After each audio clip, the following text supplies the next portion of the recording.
Hello students, आज हम एक नई यूनिट स्टार्ट कर रहे हैं, सेकंड यूनिट, जिसके अंतर्गत हम अमीनो एसिड्स, पेप्टाइड बॉन्ड और न्यूक्लिक एसिड का अध्ययन करेंगे।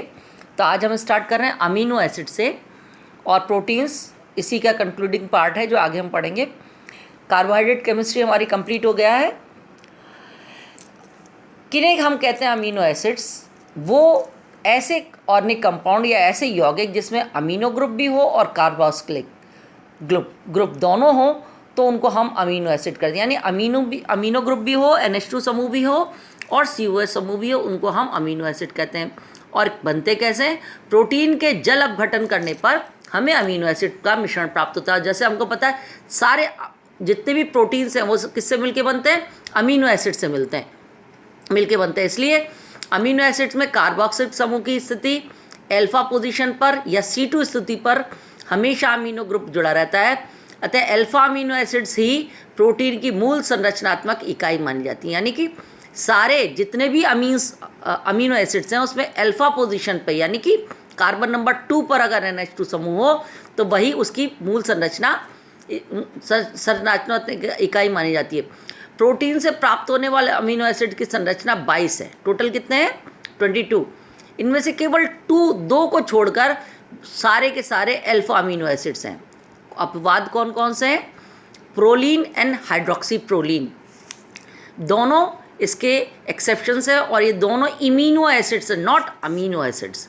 और 22 अमीनो एसिड्स में से 10 आवश्यक amino acids, essential amino acids कहलाते हैं, क्योंकि किसी भी एक अमीनो एसिड की अगर कमी हो गई उन 10 में से, जो कि दूध में पाए जाते हैं पूरे 10 के 10, अगर किसी की कमी हो जाती है 10 में से किसी एक अमीनो एसिड की कमी हो जाती है तो बहुत सी डिजीज़ हो जाती हैं और कई बार तो मृत्यु भी हो जाती है। नाउ आज हम स्टार्ट करें। देखो ये फॉर्मूला है।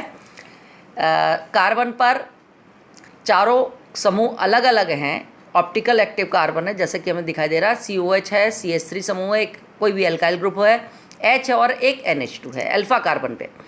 Now come to the classification. वर्गीकरण क्या है? अमीनो एसिड्स को हम दो तरीके से वर्गीकृत कर सकते हैं, क्लासीफाई कर सकते हैं। पहला, अमीनो समूह और कार्बोक्सिलिक समूह की संख्या के आधार पर, मतलब कितने अमीनो समूह हैं और कितने कार्बोक्सिलिक समूह हैं, इनकी संख्या के आधार पर हम इन्हें 3 श्रेणियों में बांट सकते हैं। सबसे पहले उदासीन अमीनो एसिड, मतलब न्यूट्रल अमीनो एसिड। यदि किसी अणु में अमीनो ग्रुप और कार्बोक्सिलिक समूह की संख्या समान है तब ऐसे अमीनो ग्रुप उदासीन, क्योंकि एक बेसिक समूह है और दूसरा एसिडिक ग्रुप, अगर दोनों सेम है तो उनको हम न्यूट्रल अमीनो एसिड्स कहते हैं। For example glycine and alanine. Glycine का फॉर्मूला सबसे इंपॉर्टेंट है NH2 CH2 COH। एलेनिन एक CH3 समूह लग जाता है, CH3 CH NH2 and COH। ये दोनों के दोनों इसमें जो समूह हैं दोनों एक एक हैं, इसलिए ये कौन से अमीनो एसिड्स हैं? उदासीन अमीनो एसिड्स हैं। नेक्स्ट अमीनो एसिड है हमारा क्षारीय अमीनो एसिड, जिनको हम बेसिक अमीनो एसिड्स, मतलब बेसिक का अर्थ समझ में आ रहा है, क्योंकि अगर NH2 समूह ज़्यादा होंगे तो अमीनो एसिड बेसिक हो जाएगा।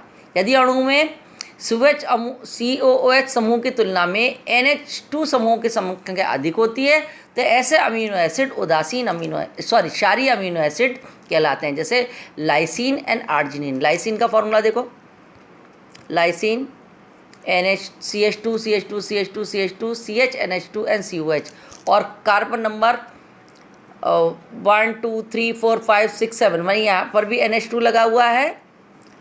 देखो ये है लाइसिन, जिसमें 2 NH2 हैं, और एक ये है आर्जिनिन। आर्जिनिन में भी हमारे कितने NH2 समूह हैं?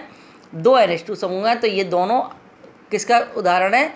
बेसिक अमीनो एसिड्स के। नेक्स्ट है एसिडिक अमीनो एसिड। यदि अमीनो एसिड में अमीनो ग्रुप की तुलना में अगर COH समूह 2 हों, ज़्यादा हों, तो उन्हें हम एसिडिक अमीनो एसिड कहलाते हैं, जैसे aspartic acid and glutamic acid. Aspartic acid देखो 2 COH समूह है तो ये है एस्पार्टिक एसिड, एक NH2 है। दूसरा है हमारा ग्लूटामिक एसिड, जिसमें 2 COH समूह हैं, इसलिए ये दोनों किसके उदाहरण हैं? एसिडिक अमीनो एसिड्स के। दूसरे टाइप का क्लासिफिकेशन क्या है?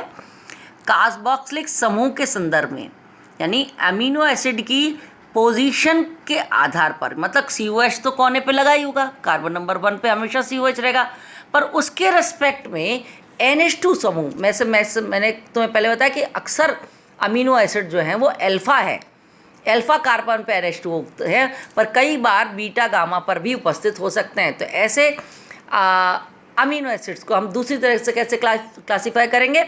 कार्बोक्सिलिक समूह के रेस्पेक्ट में अमीनो ग्रुप अल्फ़ा पे जुड़ा है, बीटा पे जुड़ा है या गामा पे जुड़ा है, तो इनको हम इस प्रकार से वर्गीकृत करते हैं। पहला है अल्फ़ा अमीनो एसिड्स, यानी कार्बोक्सिलिक समूह के संदर्भ में, उसके रेफरेंस में, उसके रेस्पेक्ट में अमीनो ग्रुप अगर अल्फ़ा स्थिति पर है तो उसको हम क्या बोलेंगे?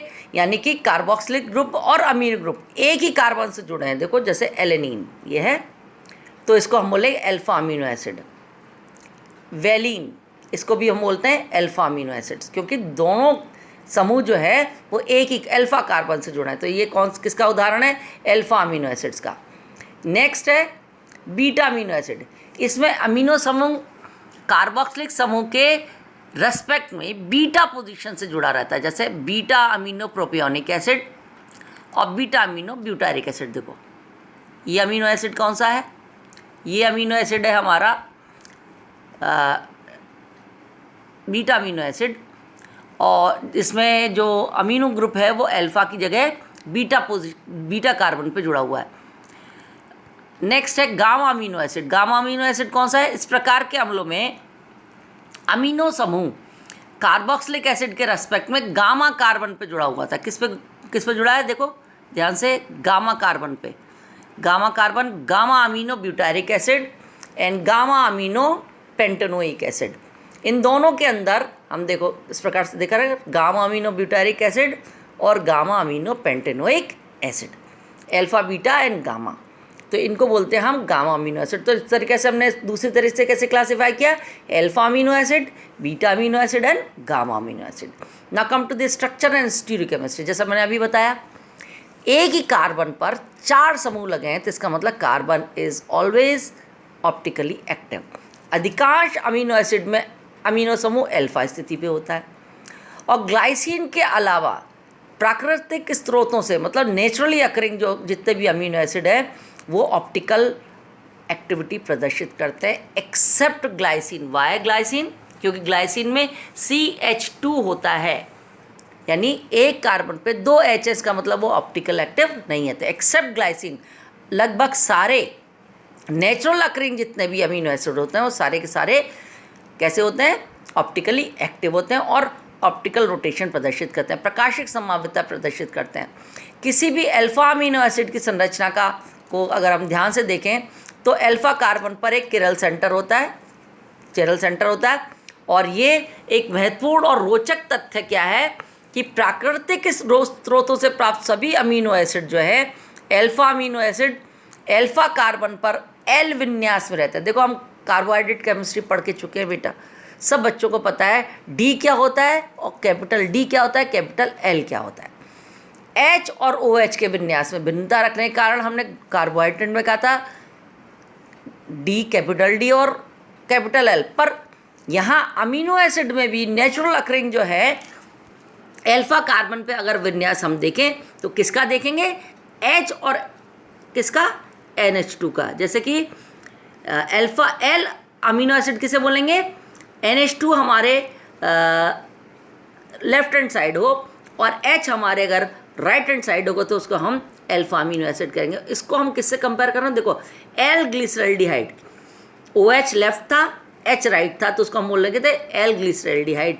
तो इसका जो है इसको हम देखें, इसका ऑप्टिकल जो विन्यास है, आपेक्षिक विन्यास L ग्लिसरल्डिहाइड के समतुल्य होता है। इसलिए हमारे नेचुरल अकरिंग जितने भी अमीनो एसिड मिलते हैं वो अल्फ़ा अमीनो एसिड जितने भी हैं वो L होते हैं, D नहीं होते हैं। तो इस प्रकार से इनका अगर हम विन्यास देखें और फिशर प्रोजेक्शन फार्मूला के आधार पर किरल कार्बन के दाईं तरफ अमीनो एसिड समूह स्थित हो तो उसे D विन्यास बोलेंगे, और अगर लेफ्ट हैंड साइड हो तो उससे L विन्यास को। देखो और पर मैंने तो तुम्हें पहले अभी बता दिया कि ये सारे के सारे कैसे होते हैं, ये D फॉर्म है और ये हमारी एल फॉर्म है। और मज़ेदार बात क्या है कि हमेशा हमें एल फॉर्म में ही दिखाई देते हैं, L alanine, L valine, L leucine. तो ये नेचुरल अकरिंग अमीनो एसिड्स हैं और सबका विन्यास अक्सर कैपिटल एल होता है, डी नहीं होता है। That's all. कल दोबारा पढ़ेंगे अगली चीज़।